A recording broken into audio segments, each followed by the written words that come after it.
Wanna see me build my very first Alpine coaster that one looks like this and two is extremely realistic? Then this video is meant for you. This is Coaster Master and I'll be seeing you on the other side.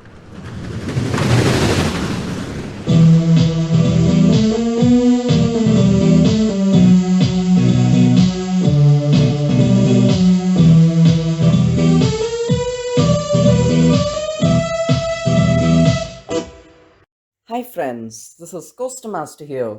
Welcome to a standalone Planet Coaster creation. And yes, it has been a long time since I've done anything like this, because the last time I made a standalone Planet Coaster creation was, well, making a roller coaster better than Steel Vengeance, and that was over a year ago. So, I thought that now would be a good time to make yet another standalone Planet Coaster creation.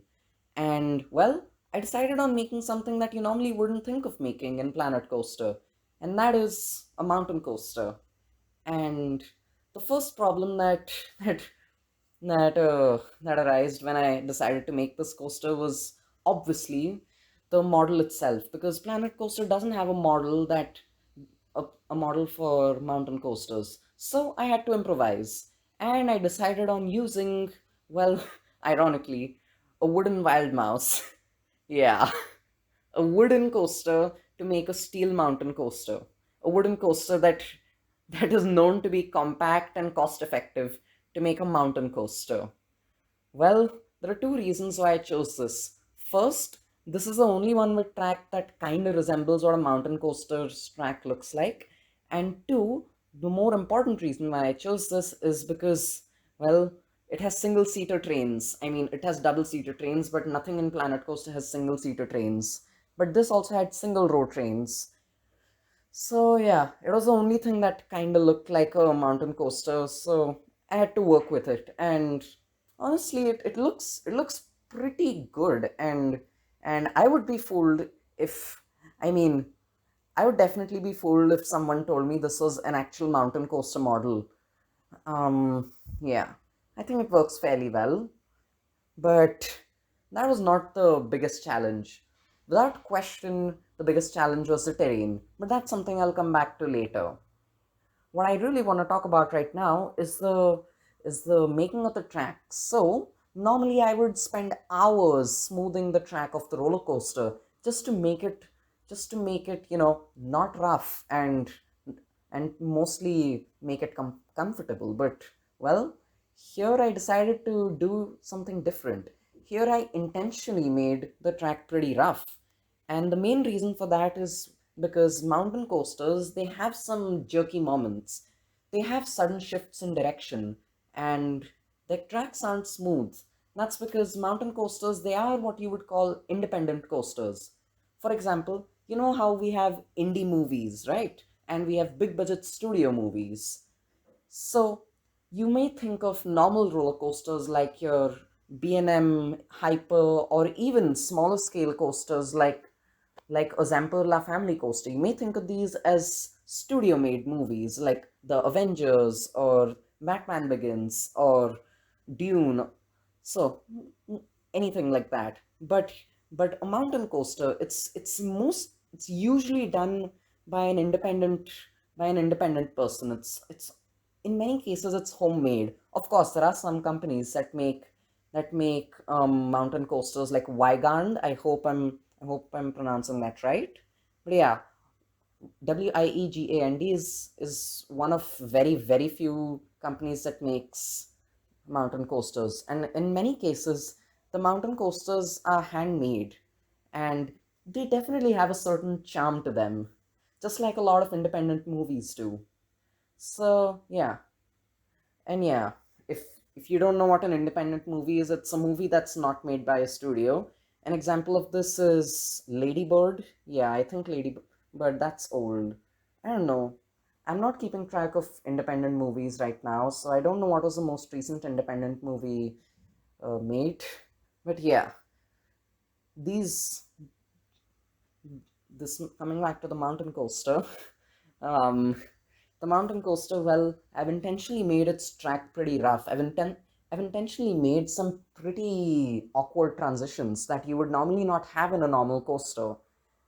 But yeah, that was intentional because mountain coasters, they have that jankiness to them, and it really adds to the experience because you know that this wasn't made out of necessity, but rather it was made because somebody wanted to make it. It's art rather than a money making machine. So yeah, um, well, I don't know what else to say about the track layout except this one little thing. I wanted to keep this coaster pretty realistic. I mean, you heard in the intro, right? I wanted to keep it realistic for the most part, but I added this one giant helix that you would never find on a mountain coaster. But I mean, I like the helix, and I just thought, hey, why not? I was making a big drop, why not add a helix? So yeah, that's what I did. And it works. The helix really works. Um, it's definitely unrealistic, but I'm fine with that.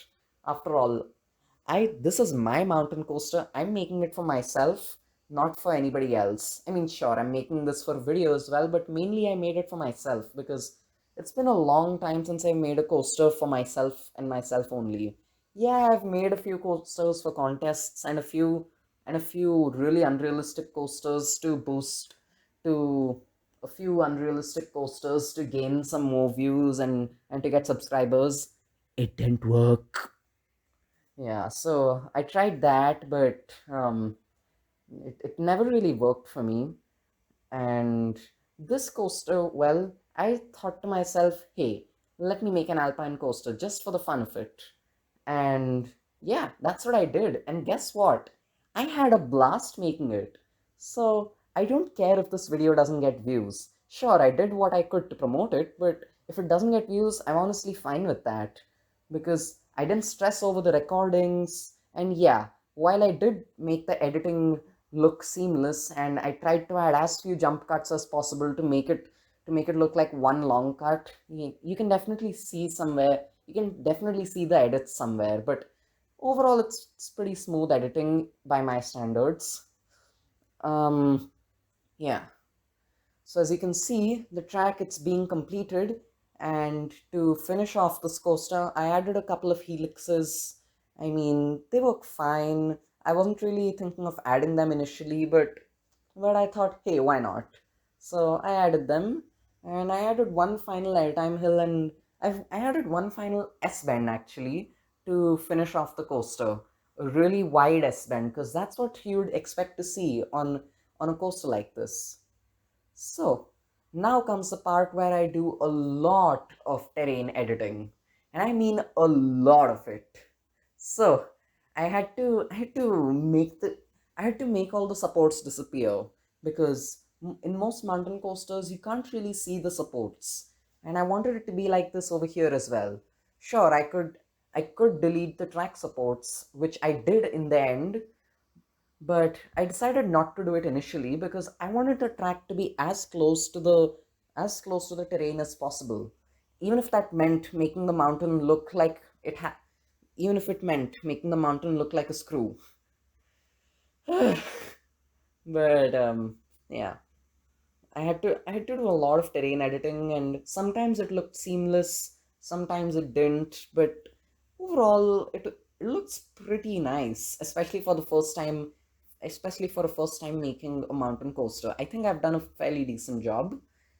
Um, yeah, my basic strategy to make the terrain hug the coaster to make the terrain hug the coaster. And yes, I didn't make the coaster hug the terrain. I made the terrain hug the coaster. I changed the terrain so that it would fit the coaster. And yeah, my basic strategy was to just pull up the terrain and edit it so that it's so that it fits with the track. Yeah.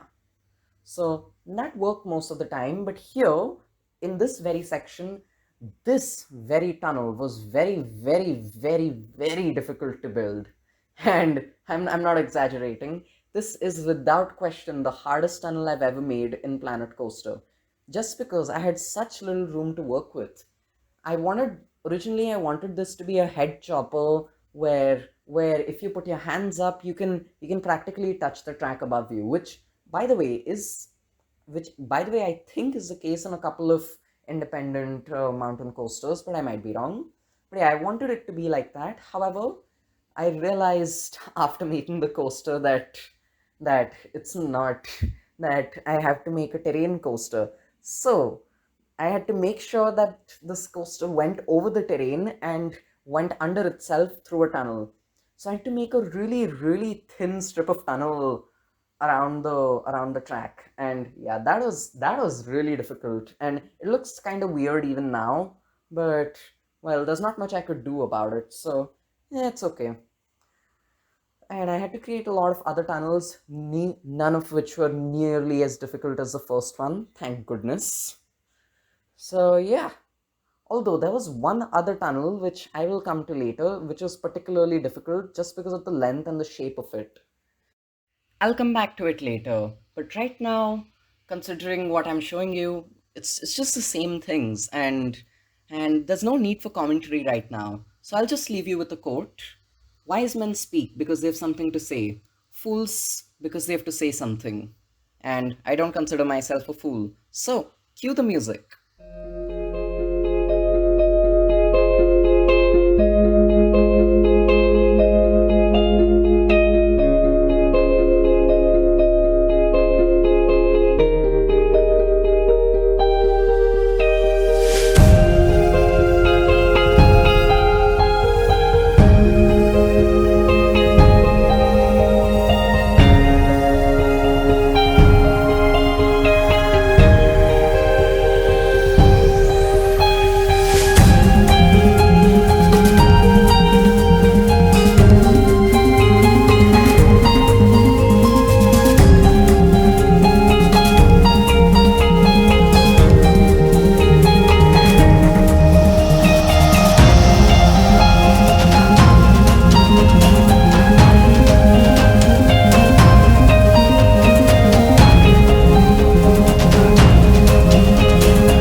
I have something to say here.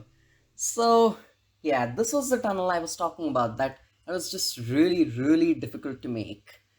And I think it's obvious to see why. I added a secondary peak over here because, well, why not? So yeah, I added a secondary peak over here, and originally it was supposed to be a structure that the coaster went around, but then I thought, hey, won't it be cool if I made that a second tunnel, a really, really long tunnel, possibly one of the longest tunnels on any coaster? So yeah, that's what I did. And well, that tunnel was just so difficult to make. Nowhere near as difficult as the first tunnel, but still pretty difficult because it's not. It's because well, it was a long tunnel and the spiral, and yeah, this it was a very long spiral as well, and I couldn't just use auto tunnel because of obvious reasons.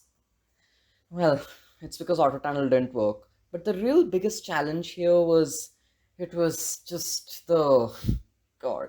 How do I put this? Planet Coaster just glitches when you're inside tunnels. And I hadn't turned on the terrain clipping mode where your camera just clips through the terrain because it's just very hard to follow anything after that, after you switch on that mode. So yeah, unfortunately I couldn't switch on that mode, so yeah, that was just really difficult to make. And yeah, I don't think I have anything more to say. Except of course, well, that's all I have for you today. This is Coaster Master signing out. And I'll see you next time in, I don't know, maybe the next Planet Coaster episode. I don't know what the next Planet Coaster episode will be, so just comment that down below. Comment what you would want to see as the next Planet Coaster episode. A standalone creation, or another episode in my Building an Indo Theme Park series. Yeah, let me know in the comment section. Bye.